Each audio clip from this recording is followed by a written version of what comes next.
Batteries should be inserted correctly based on the positive and negative sign. Make sure the machine is in the locked mode, that is, when you push it up, it's in the locked mode to insert the thread. The thread should pass from the bobbin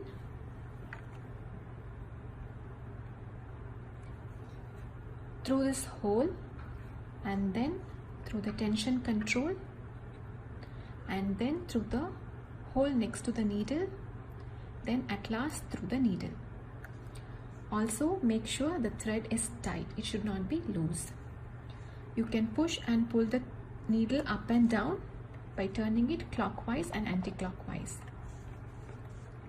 Now pull it down, it's in the unlock mode to start stitching.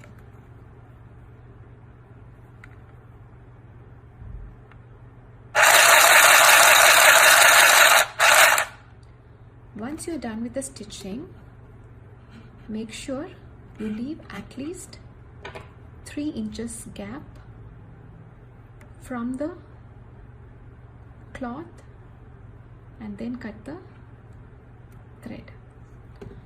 Also turn over the cloth and make sure you put a knot at last.